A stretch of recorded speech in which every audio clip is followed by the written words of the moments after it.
Curiosos y curiosas, bienvenidos a bordo del puto programa de los martes. Soy vuestro capitán, Spike Harlow, y hoy vamos a zambullirnos en las turbulentas aguas del pasado para descubrir cómo se vivía en un barco pirata. Así que imaginaos por un momento cambiando el tráfico y la rutina diaria por el ondear de banderas negras y la melodía del viento marino. ¿Os preguntáis cómo se cocinaba, cómo se vivía, cómo se dormía o incluso cómo se ligaba en alta mar? Pues preparaos para un viaje que hará que las leyendas de los siete mares parezcan cuentos de hadas o en este caso historias de piratas. ¿Listos para zarpar hacia la locura? Pues entonces agarraos, pillad vuestro loro parlante, poneos el parche en el ojo y ahí viene el primer cañonazo. Este es el puto programa de los martes y a esto habéis venido, grumetes.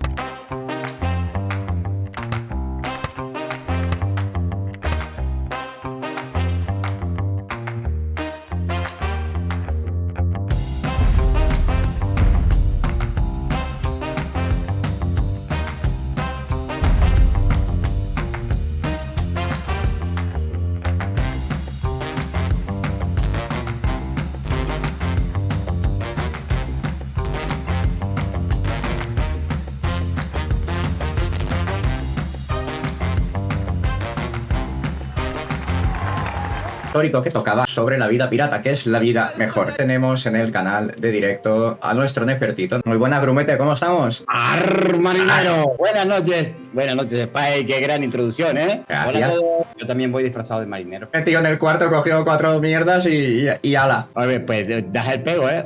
Tiene un pequeño anacronismo, que es el auricular, pero... No tenía loros a mano, ¿no? ¿Sabe usted? Vamos a hablar de qué era un pirata, de qué hacía falta para ser un pirata y una vez ya eras un pirata, pues qué era lo que hacías. Vamos a hablar primeramente de qué era un pirata. Los piratas, esas figuras tan míticas, tan icónicas, que han dejado una huella, digamos, imborrable en la cultura popular, eran simplemente aventureros y forajidos de los mares, sean delincuentes. Surgiendo en diversas épocas y regiones, los piratas desafiaron las convenciones establecidas y se convirtieron en temidos corsarios del océano. Su existencia estaba siempre marcada, tenía como principal motivo la rebelión y la búsqueda de la libertad, de una libertad que escaseaba en una época pues con estructuras sociales tan rígidas, está todo muy encorsetado. Ahora comentaremos lo de la imagen romántica del pirata, porque el término pirata abarca una gama bastante amplia de individuos, desde los saqueadores despiadados que atacaban embarcaciones comerciales hasta los corsarios, que hemos dicho que había una diferencia, eran corsarios privados que operaban con el beneplácito de los gobiernos. Por ejemplo, los corsarios eran legalmente respaldados por estos gobiernos para hostigar a naves enemigas, saquear y traer riqueza a los países para los que trabajaban. Los piratas, en el sentido más tradicional del término, operaban directamente al margen de la ley. Izaban la bandera negra o se dedicaban a sembrar el terror por los océanos. Esa imagen clásica, romántica, del pirata con su parche en el ojo, la calavera y el loro en el hombro, también tiene un poquito de romántico porque eran marineros que en el fondo eran valientes y era gente que desafiaba las normas establecidas y las normas establecidas en ese momento eran muy putas también. Antihéroes, en algún caso eran marginados que enfrentaban peligros constantes de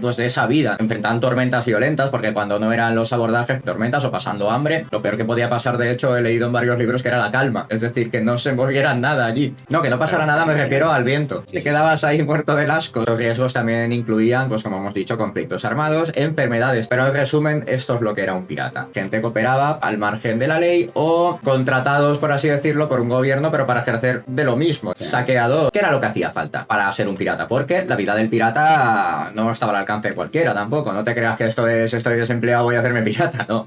Decisión de convertirse en pirata, al fin y al cabo, era la decisión de convertirse en un forajido. Implicaba abrazar un estilo de vida que tenía mucho peligro y tenía mucha dificultad, mucho desafío en general. La primera condición esencial era ser valiente, porque, claro, te iba a tocar comerte tormentas de 3 pares de cojones y gente pues que te iba a querer hacer bastante daño. Requería tener agallas, ¿no? Ser valiente. ¿Es cierto eso de que tenían precio muchos a sus cabezas? O sea, que eran buscados por la ley. No, claro, la marina les pondría precio, claro, me imagino. Claro. Seguramente habría gente que se dedicaría a cazarlos, pero ya no puedo asegurar. Bueno, pues la falta de apego en general a las leyes convencionales y la voluntad de desafiar a la autoridad eran también características fundamentales para ser un pirata. Gente, pues perseguida, gente marginada, gente que huía de algún tipo de opresión, de la pobreza, de la injusticia, pues normalmente sí acababan engrosando las filas de los piratas. Luego también depende del puesto, del cometido que desempeñaras en una tripulación, pues la habilidad en la navegación y en el combate, tanto cuerpo a cuerpo como de artillería, pues era muy bienvenida. En algunos casos era crucial, depende de dónde te fueras a ir. Manejar un barco en medio de una tormenta o enfrentarse a otras naves requería también habilidades marítimas ciertamente excepcionales. Y además la destreza con las armas, tanto de fuego como de cuerpo a cuerpo, era esencial, ya que los piratas se enfrentaban no solo a tripulaciones de bandidos en alta mar, sino también a fuerzas navales, digamos oficiales o legales, dedicadas a cazar piratas, a defender esas costas de piratas. Claro, eran expertos navegantes. Pues vamos a hablar de su código de honor, algo peculiar, era común entre ellos. El código variaba, ¿no?, de región a región, podríamos decir, pero a menudo incluía la democracia en la toma de decisiones a bordo, la distribución justa del botín y la lealtad a los demás miembros de la tripulación, la aceptación de un destino incierto y la disposición para enfrentarse a la muerte, ya sea por la espada o por la horca, también eran parte de sus reglas, de su mentalidad. Así que para ser un pirata se necesitaba agallas, habilidades marítimas, desprecio a la autoridad y una predisposición, una conexión especial pues con gente que está en tus mismas circunstancias. ¿Qué hacían los piratas? La vida de un pirata no era solo una serie de asaltos y saqueos, era un complejo entramado de actividades que abarcaban desde la planificación estratégica hasta la supervivencia diaria en el océano. La actividad principal de los piratas, por supuesto, era el asalto a embarcaciones comerciales. Estos forajidos se lanzaban al mar en sus veleros rápidos y ágiles, izando la icónica bandera negra que infundía terror en sus víctimas. ¿Fue un barco pirata real? O sea, una caravera real. Sí. Qué guapa, ¿no?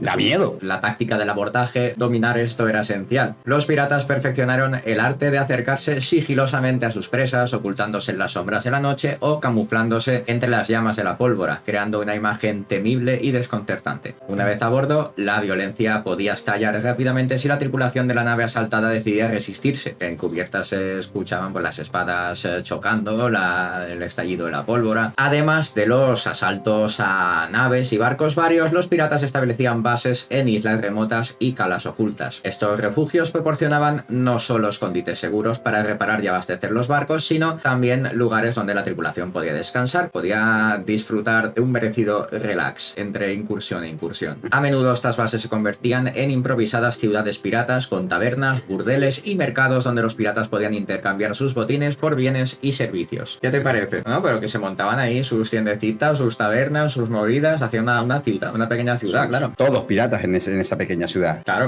era un escondite de piratas. Porque la vida cotidiana de un pirata estaba, al fin y al cabo, marcada por la rutina, pero también por la disciplina. Las tareas a bordo iban desde el mantenimiento del barco hasta la preparación de las armas y la participación en maniobras navales. La democracia a bordo, aunque peculiar, proporcionaba a la tripulación una voz en las decisiones importantes, fomentando un sentido de comunidad y camaradería. Bueno, pues como veis, el ocio también desempeñaba un papel en la vida pirata. A pesar de su reputación de hombres duros, hombres sin ley, muchos piratas encontraban tiempo para ciertas actividades recreativas. La música y el juego eran muy comunes en las tabernas piratas y algunos incluso practicaban formas rudimentarias de medicina para cuidar de sus camaradas heridos. Se interesaban simplemente por la medicina, de los ratos que podían aprendían cosas. Bueno, pues pese a esto que decimos de la música, de los hobbies, la vida de un pirata pues tampoco era un cuento de hadas. Las constantes amenazas de tormentas en alta mar, enfermedades mortales y, como hemos comentado antes, conflictos armados más o menos constantes mantenían a la tripulación en un estado constante de alerta. Además, podían surgir rencillas internas, disputas por el reparto del botín, que además podían ser tan dañinas o más que una tormenta o un enfrentamiento con la marina, ya no solo pues por lo que pudiera, o sea, por los heridos que pudiera haber, sino por esa rotura, ¿no?, de la confianza a bordo. En la tripulación ya,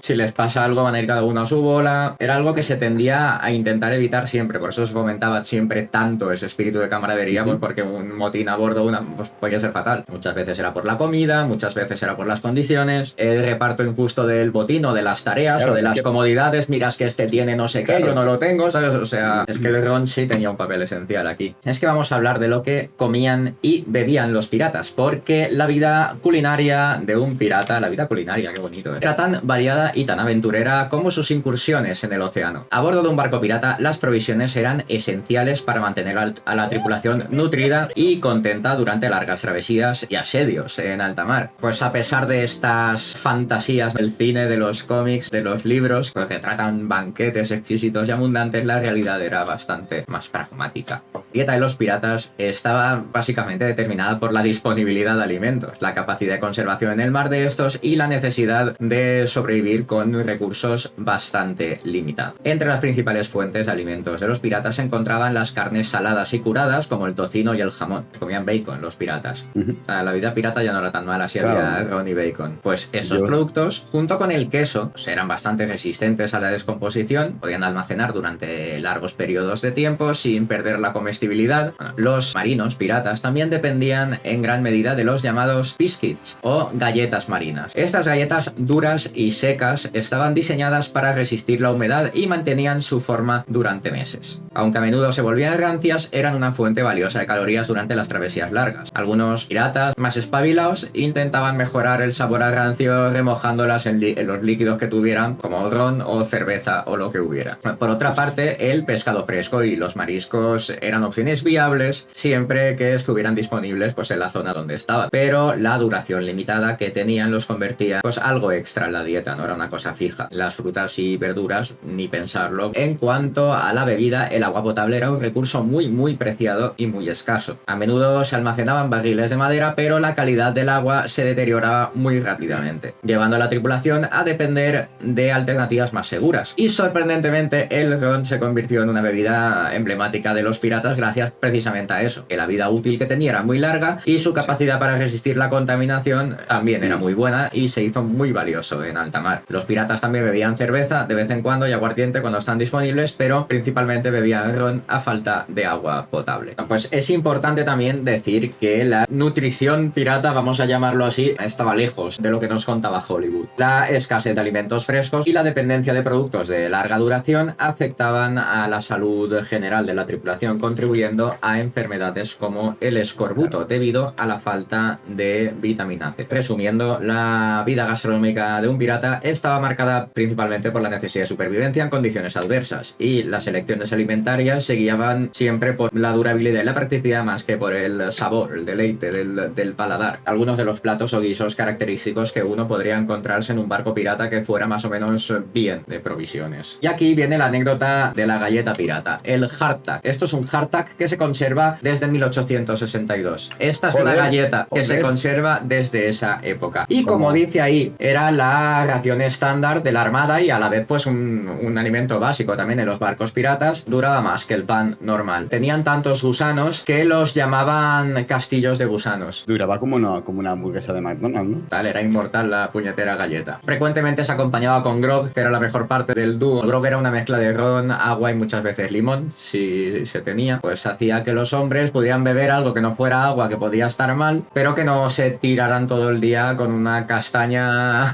encima, como pues eso, rebajado con agua y con limón, o incluso con miel. Y aunque esto no se trata de un plato propiamente dicho, de un guiso, era una cosa bastante básica en su dieta. Y me flipa que la galleta se conserve. Bueno, otra cosa que se consumía mucho eran las cosas en salmuera, carnes saladas, agua saturada de sal, y de paso pues le daba un sabor peculiar a la carne, además de preservarla. Se solía hacer con carne, pero también, por dado el caso, pues se podía hacer con verdura, con pescado. Te podías encontrar era el estofado de guisantes y cerdo. ¿Qué pintaca tiene eso? Es que cuando había disponibilidad de ingredientes frescos, los piratas podían preparar estofados relativamente simples. Uno de estos guisos típicos consistía en guisantes, cerdo y cualquier otra verdura o condimento disponible. La simplicidad de la receta permitía su preparación a bordo. Bueno, esto es atole, aunque es más común entre las tripulaciones españolas y latinoamericanas. Era una bebida caliente a base de harina de maíz o arroz. Su versatilidad y facilidad de preparación lo convertían en una opción muy apreciada por estas tripulaciones en alta mar. Un arroz con leche, ¿no? Algo parecido. Una especie de sémola, creo yo, parece. Otra opción había era la sopa de garbanzos y bacalao. Si tenían acceso a los dos ingredientes, pues la opción típica era preparar esta sopa, que es simple pero bastante sustanciosa. Proporcionaba proteínas y nutrientes para mantener la energía durante pues largas jornadas en alta mar, que el mar también, aunque no esté haciendo nada, desgasta un montón. Y bueno, hemos hablado antes también sobre el escorbuto. La salud de un pirata en medio del océano y con las condiciones adversas era una preocupación constante. Vivir en ese entorno con tan poquitos recursos, prácticas higiénicas precarias, vamos a decirlo así, dejaba a los los piratas bastante vulnerables a enfermedades o condiciones médicas bastante chungas. Pues en el grupo de enfermedades comunes podríamos ver pues, el escorbuto, por ejemplo, que es una dolencia causada por la deficiencia de vitamina C debido a falta de acceso a frutas y verduras frescas durante los viajes en alta mar. El escorbuto provocaba encías sangrantes, debilidad y una sensación extrema de fatiga. Era frecuente la disentería debido a la ingestión de alimentos en mal estado o por beber agua contaminada. Bueno, esas eran las enfermedades, digamos, más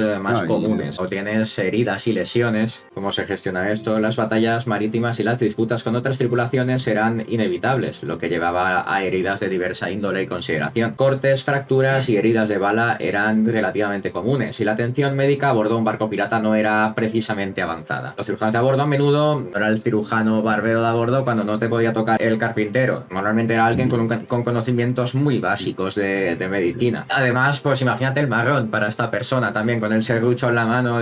Está más preocupado el que está cortando que cuando no eran las lesiones tampoco, el propio ambiente, o sea, las propias condiciones ambientales, sino que te podía dar una insolación, te podía... Exacto, vértigos y rollos, es exactamente cuestiones ambientales. El entorno marino, ya hemos dicho, pues que presentaba bastantes amenazas para la salud. Podía resultar en insolaciones o quemaduras graves, o golpes de calor también, porque claro, habría cambios constantes también de temperatura. Luego también las tormentas en alta mar podían causar lesiones, desequilibrios en la salud, por el tema de la humedad, el peligro, el estrés, la violencia de una tormenta podría tirar a un hombre contra algo y hacerle bastante daño, porque no siempre se aseguraban bien los aparejos, no siempre daba tiempo.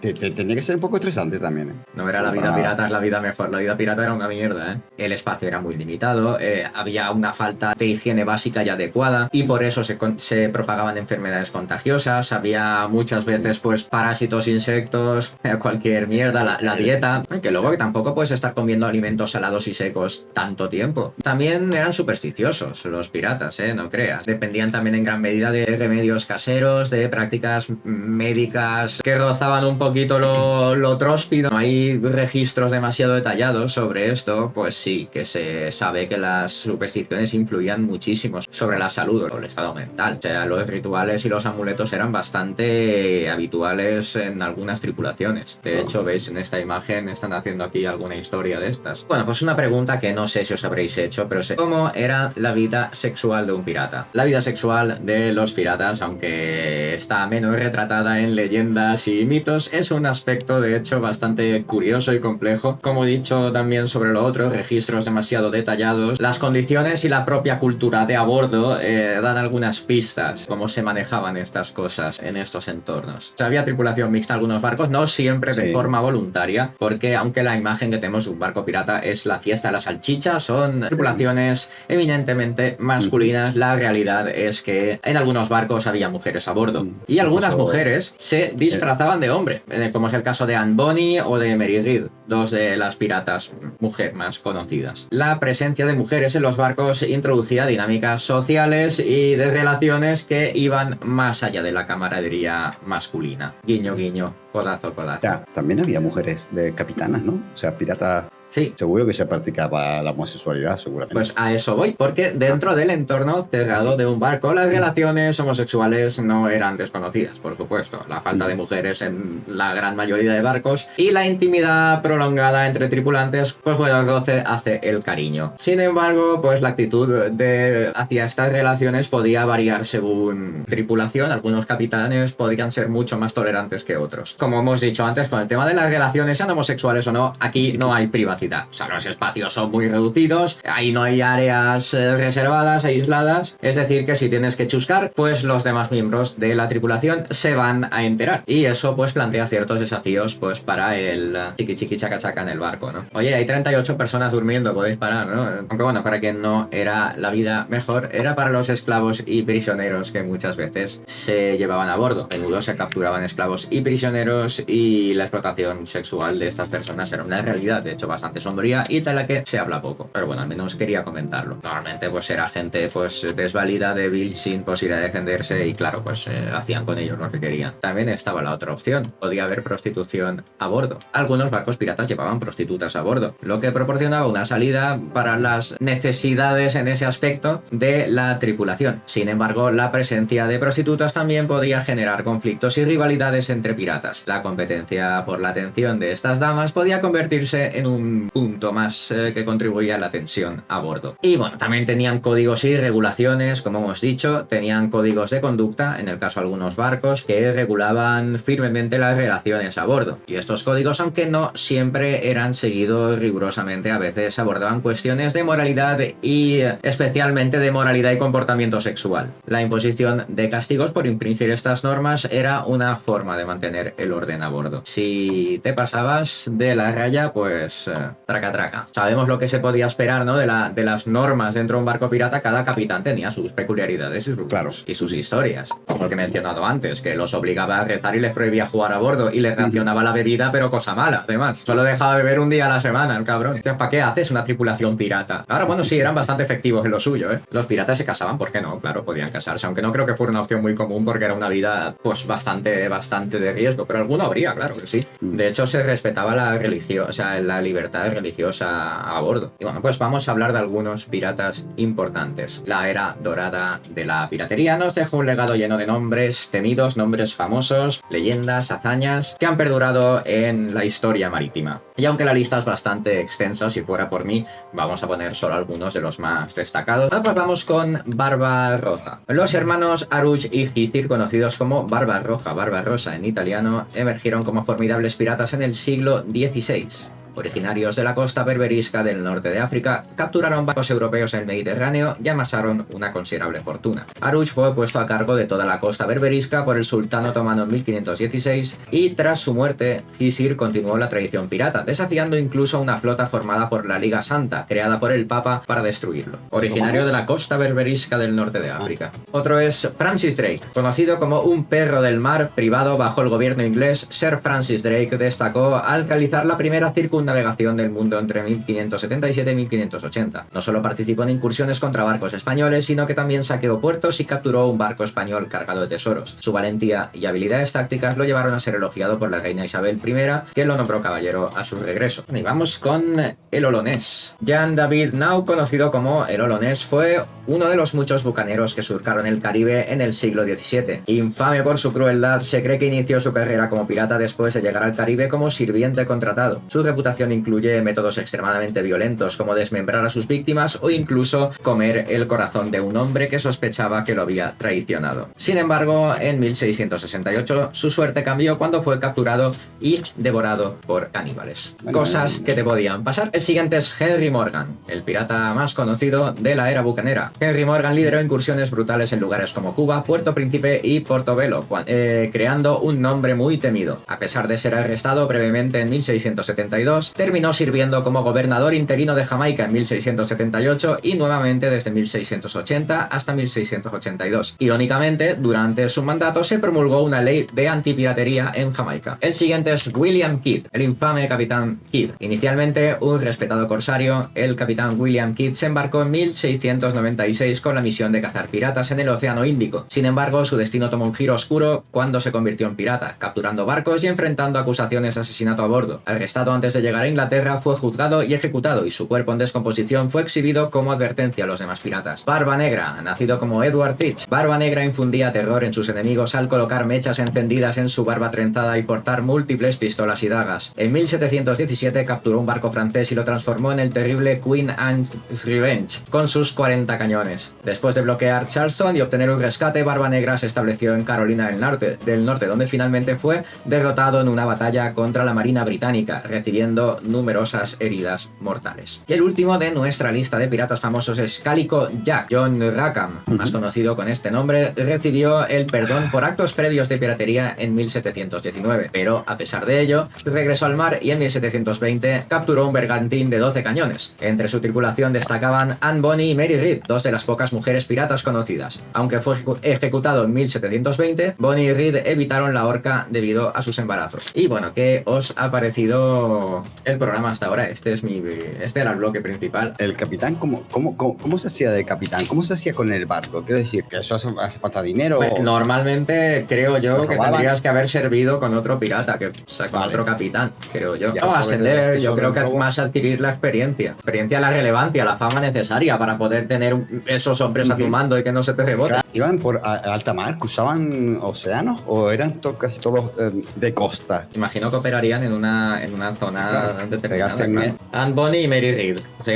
Se ve que tenía alguna foto, no se ve muy allá, pero este es el libro que digo ahora. ¿Y cómo se llama? Anne Bonny y Mary Read, las dos mujeres piratas de las que... ok. Y bueno, pues el libro lo tenía hace tiempo por casa y me resultó bastante interesante en su día. Es este, Robert Delacroix, Historia de la Piratería. Habla de todo lo que hemos hablado hoy, de todos los aspectos, ¿no? vale. Por ejemplo, hay un capítulo que es precisamente piratas mujeres, por ejemplo. Algo así como el reparto del botín, ¿no? Cómo se gestionaba esto. Piratas tenían lo que podía considerarse casi el primer sistema de seguros. Tenían una cantidad de dinero asignada pues por si perdían una pierna, un brazo, lo que fuera, un ojo. Cada parte del cuerpo tenía un precio. Y era dinero pues del que el pirata pues podría disponer, claro. Y bueno, ¿qué es lo que toca ahora, Nefertito? Pues ahora toca... ¡El momentito!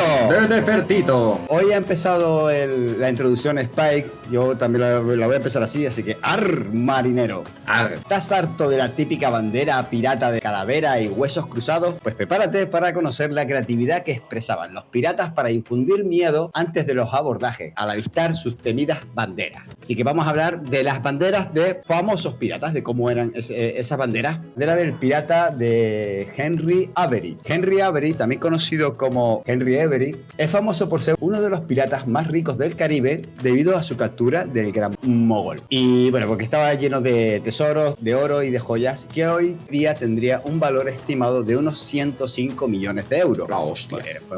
Fue un gran botín. Bueno, pues la bandera de este hombre presenta, como ven en la imagen, una calavera de perfil con un pañuelo en la cabeza, un pendiente en la oreja y huesos cruzados debajo de la calavera. Y por ahí aparece Henry Avery. Que las banderas no existían como tal hasta el siglo XVIII. Eran pendones, sí, como apunte. Aunque vamos a utilizar el término bandera pirata pues por ser un término más extendido. Y vamos a pasar a un tal Christopher Condon, el renombrado corsario inglés. Christopher Condon, conocido como Billy Mano de Hierro, figura como un personaje destacado en la era dorada de la piratería. Este individuo no toleraba la deslealtad bajo ninguna circunstancia. Se destacaba como un pirata implacable y cruel, y su emblemática bandera pirata es un fiel reflejo de su naturaleza. Se trata de un estandarte oscuro y adornado con 3 calaveras y huesos cruzados, un símbolo inquebrantable de ferocidad. Vamos a pasar a Edward Lowe, conocido como Ned Lowe. Vio la luz en Inglaterra en una familia de escasos recursos y su infancia estuvo marcada por actos de hurto. De naturaleza fiera y combativa, Lowe emprendió un viaje en busca de fortuna en el recién descubierto continente americano. Del mismo modo que el capitán, la enseña pirata de Edward Lowe infundía terror entre sus adversarios. Era un esqueleto escarlata sobre un fondo siniestro, simbolizando la violencia y el sufrimiento que Edward Lowe dejaba a su paso. La simple visión de su bandera pirata constituía una auténtica pesadilla para los pescadores y comerciantes que surcaban las aguas del Caribe. Y aquí lo vemos, Edward Lowe. A ver si lo consigo decir bien. Jack Watts de la Haye, indudablemente una de las piratas más destacadas del Caribe y es el centro de numerosas leyendas. La más célebre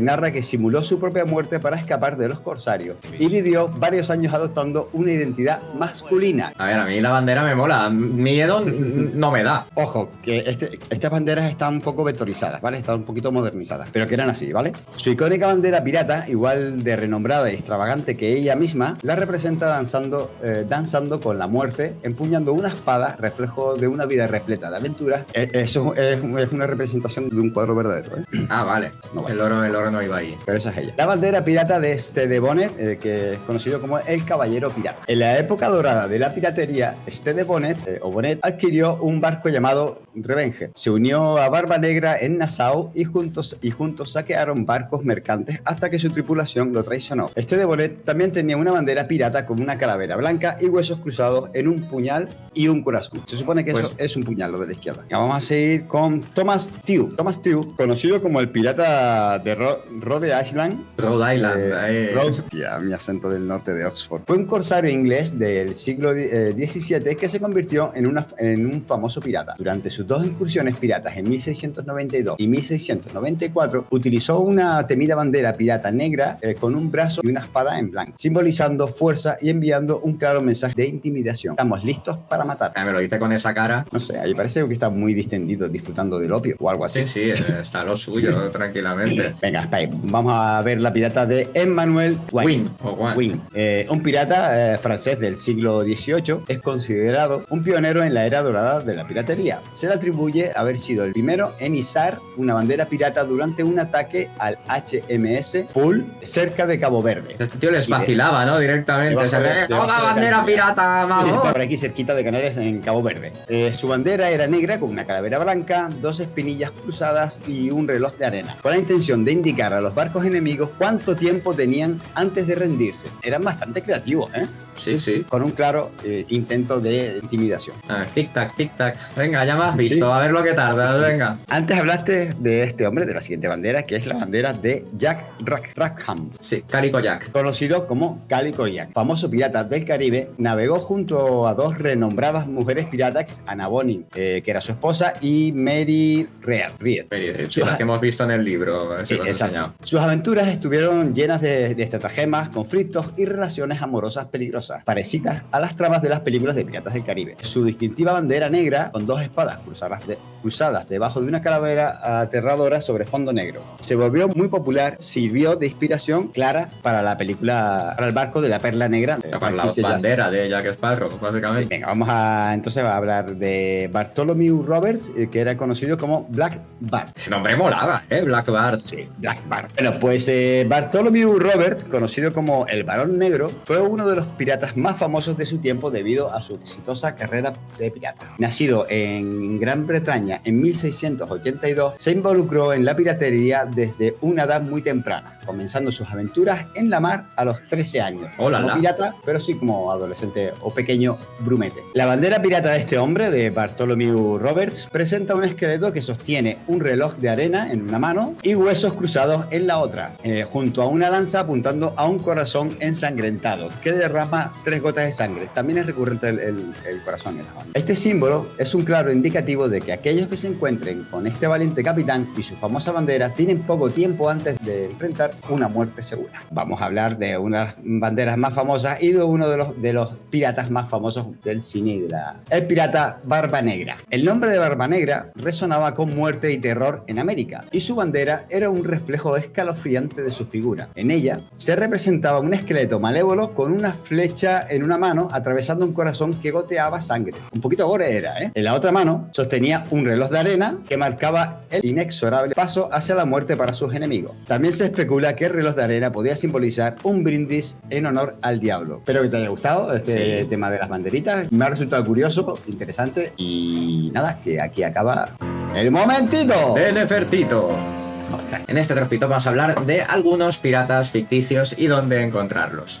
En primer lugar es para Jack Sparrow, interpretado por Johnny Depp en la franquicia Piratas del Caribe. Es el tipo de capitán pirata excéntrico, raro, pero muy astuto, muy mordaz, con esos andares peculiares que tiene y ese amor por beber ron. Se ha convertido en todo un icono moderno de la piratería, conocido por su ingenio y su habilidad para salir de situaciones aparentemente imposibles y aparentemente por pura suerte. Estereotipo de pirata aventurero por excelencia. Nuestro segundo pirata es Long John Silver, un personaje clásico creado por Robert Louis Stevenson en La Isla del Tesoro. Silver es un cocinero de un barco pirata que se convierte en uno de los principales antagonistas. Con una pata de palo y su loro parlante, el personaje encarna la astucia y la traición. Es el pirata por excelencia. Nuestro siguiente pirata ficticio es Monkey D. Luffy, protagonista del manga y anime One Piece. Luffy es un joven que adquiere poderes de goma después de comer una fruta del diablo. Sueña con convertirse en el rey de los piratas y lidera una tripulación muy variopinta en busca del tesoro supremo, el One Piece. Nuestro siguiente pirata ficticio, podríamos decir que es mi favorito de todos ellos, es Guybrush Threepwood, el protagonista de la serie de videojuegos Monkey Island. Y aunque no es el típico pirata heroico, es un aspirante a pirata bastante digno y con un sentido del humor bastante peculiar. Sus aventuras cómicas y enfrentamientos con el pirata zombie LeChuck son la esencia de Monkey Island, de la saga a la que pertenece. personaje. Bueno, pues nuestro siguiente pirata ficticio, que es otro de los que más me molan precisamente en esta encarnación que vamos a ver aquí, es el Capitán Garfio, antagonista clásico del cuento de Peter Pan de J.M. Barrie. El Capitán Garfio es el líder de los piratas en la isla de Nunca Jamás. Con su garfio de metal en lugar de mano, tiene una obsesión constante por vengarse de Peter Pan. Nuestro siguiente pirata ficticio es el Capitán Barbosa, otro personaje de Piratas del Caribe, interpretado por Geoffrey Rush. Es el capitán de la Perla Negra y el principal antagonista en la primera película. A lo largo de la serie, su relación con Jack Sparrow se vuelve cada vez más complicada. Si estaba Guybrush, no podía faltar otro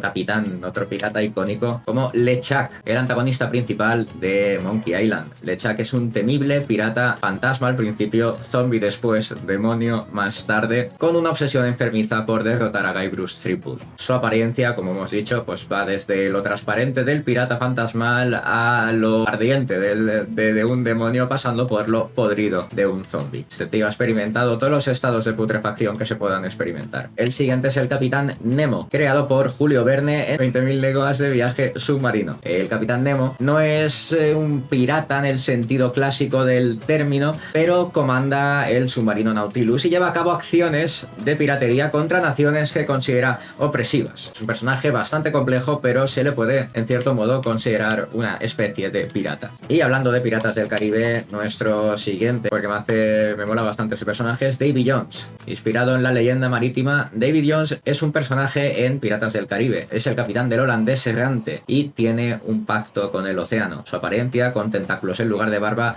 refleja esa profunda conexión con el mundo marino. Y aparte también da bastante grimillas y huele fuerte en el de tú a tú. Es que no sé cómo se llaman, así que los he llamado los piratas a secas. En las aventuras de Asterix y Obelix hay varios grupos de piratas que intentan capturar a los protagonistas, pero que siempre comparten este capitán común. Estos piratas, a pesar de sus esfuerzos, acaban generalmente apalizados por el dúo protagonista. Me encantaban, por cierto, estos. Y bueno, pues esto ha sido la lista de piratas ficticios. ¿Cuál ha sido vuestro pirata ficticio favorito? El mío es Guybrush, pero porque me siento bastante identificado con él, en el sentido de que siempre soy un novato de todo. Es decir, no soy un experto de nada, soy un novato de todo y me siento muy identificado con Guybrush en ese sentido, porque es un desastre social como yo y es un desastre en general como yo. Así que me da cierta ternura. Sí, sobre todo Monkey Island 2. Y bueno, vamos con las historias tróspidas, estas noticias que parecen del mundo today, pero que no son del mundo today, sino que han pasado en este mundo en el que vivimos. Y viene de periodismo.com, 27 de septiembre de 2023, y el titular nos dice: una mujer robó un teléfono masticando el cable antirrobo de la tienda. Los piños se te habrán quedado bien, amiga. Y leemos un poquito del cuerpo de la noticia. Incapaz de luchar contra el deseo de un teléfono que no podía permitirse comprar, una mujer china acabó robando un nuevo iPhone, rompiendo con los dientes el cable antirrobo de una tienda. El hecho ocurrió en la ciudad de Fuzhou, en la provincia china de Fujian. Las imágenes de la cámara de seguridad, que desde entonces han hecho virales en internet, muestran a la mujer entrando en una tienda y dirigiéndose directamente a la sección de teléfonos, donde procede a inspeccionar el dispositivo expuesto. Se la puede ver mirando furtivamente a su alrededor para ver si hay alguien más, antes de agarrar un iPhone y empezar a morder el cable antirrobo que sujeta el dispositivo al exhibidor. Al cortar el cable sonó una leve alarma, pero la misma fue ignorada por los empleados de la tienda. Este descuido hizo posible que la mujer pudiera salir con el dispositivo robado. No obstante, poco tiempo después, el personal se percató de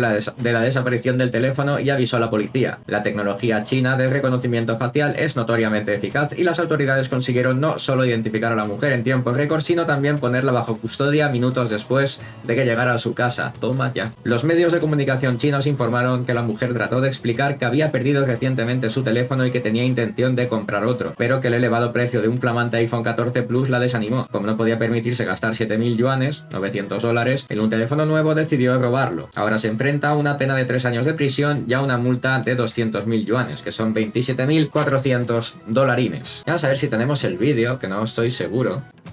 Mira cómo se lo zampa, ¿eh? Mira. Ñas, venga ahí. Vale, venga. Trae para acá. Es de Europa Press del 26 de septiembre de 2023 y el titular dice: esta niña, apodada Bebé Hulk, nace con los brazos y el pecho extremadamente grandes debido a una enfermedad rara. Una adorable niña ha sido apodada Baby Hulk después de que una extraña enfermedad le hiciera nacer con el pecho y los brazos anormalmente grandes. La valiente Armani Milby, que ahora tiene 9 meses, tuvo que nacer por cesárea de urgencia a las 33 semanas tras diagnosticársele una forma grave de linfangioma, que provoca crecimientos benignos en los vasos linfáticos. Esta enfermedad congénita extremadamente rara dejó a la pequeña con el pecho y los brazos hinchados, lo que según su madre Chelsea le hizo parecer una mini culturista, por lo que le dio el cariñoso apodo de Mini Hulk. La única tragedia que veo yo aquí es que la niña se llame Armani, por favor. La niña nació pesando 4,5 kilos, 3 veces más que el tamaño medio de un bebé en ese momento de la gestación, que suele ser entre 3 y 5 kilos. Chelsea dijo que la gente pensaba que esperaba trillizos por el tamaño de la barriga y que lloraba a diario porque le costaba moverse cuando alcanzaba los 90 kilos durante el embarazo. Ya. Descubrieron que la pequeña padecía esta enfermedad tras una ecografía realizada en la semana 17 de embarazo, en la que los médicos se mostraron preocupados por la posibilidad de que tuviera líquido alrededor del corazón. Dependiendo de la zona del cuerpo afectada, el linfangioma puede causar graves problemas de salud, como problemas respiratorios o de visión. A pesar del desalentador pronóstico de los médicos, Chelsea siempre mantuvo la esperanza en su hija no nata y por suerte se cree que su enfermedad puede tratarse con cirugía. Esta noticia es del ABC del 11 de abril de 2023 y el titular dice: el sabor a vainilla se produce a partir del culo del castor. ¿Qué hay de cierto en este difundido mito? Ante la falta del codiciado saborizante, los fabricantes de alimentos estadounidenses idearon en la década de los 60 una polémica solución. Existe el propagado mito de que el sabor a vainilla que podemos disfrutar en los helados, yogures o natillas proviene del recto del castor y no de la apreciada vaina de la orquídea tropical. La realidad, como siempre, es un poco más compleja, pero en resumidas cuentas es verdad que no hay vainilla suficiente para alimentar la producción mundial y que desde mediados del siglo XX su sabor se reproduce de manera artificial. Pero, ¿de dónde surge la curiosa relación entre el ano del castor y la vainilla? ¿Acaso estamos ante uno más de tantos bulos sobre el origen de ciertos alimentos? La respuesta corta es que no. Y es que aunque a priori pueda parecer algo desagradable, indecente para muchos, el simpático roedor que habita en estanques y arroyos de Norteamérica y Eurasia segrega una apreciada sustancia a través de unas glándulas situadas entre el ano y la cola, el castóreo. Según explicó la historiadora Nadia Bernstein en un artículo de 2018 para la revista Vice, los fabricantes de alimentos estadounidenses empezaron a utilizar pequeñas cantidades de este ingrediente durante la década de los 60 ante la falta de la codiciada flor. El castóreo es una sustancia oleosa empleada por los castores para acicalarse el pelo, pero el ser humano se ha servido de ella desde hace siglos en perfumería, medicina y alimentación. Por lo tanto, sí, es correcto afirmar que el sabor artificial de la vainilla ha sido generado durante muchos años a partir del ano del castor, pero aunque sea cierto que hoy en día la FDA norteamericana sigue aceptando la sustancia como aditivo alimentario, prácticamente ningún saborizante a vainilla en pleno siglo XXI proviene del recto de ningún roedor. Y es que en realidad el castoreo nunca pretendió ser falsa vainilla. Se utilizaba en pequeñas cantidades, por lo general menos de 10 partes por millón, y su complejo método de obtención hacía de este igualmente escaso que el alimento al que venía a sustituir. Si a todo esto le añadimos que nunca existió un circuito comercial a gran escala de culos de castor y las pocas granjas de este roedor que quedaban estaban al borde del abismo por la proliferación de la piel sintética, encontramos el motivo del fracaso. Hubo además, apunta Bernstein, otro motivo que explica el fracaso comercial de este producto, utilizado por el hombre desde la prehistoria, y es que si antes hemos subrayado que a ciertos colectivos el origen del castoreo pudiera parecerles indecente, no es para menos. Resulta que el trasero del castor no es considerado kosher, por lo que no respeta los preceptos dietéticos judíos del kashrut. En la actualidad, menos del 0,3% de la vainilla utilizada para dar sabor a los alimentos proviene naturalmente de las flores. La vainillina artificial está elaborada de guayacol petroquímico, constituyente natural de la madera, lo que lo convierte en un subproducto de la industria papelera. ¡Buah! Flipando me ha dejado eso último, ¿eh? ¿Qué os ha parecido el programa de hoy? ¿Os ha gustado? Contadme cositas. Muchísimas gracias y chaito.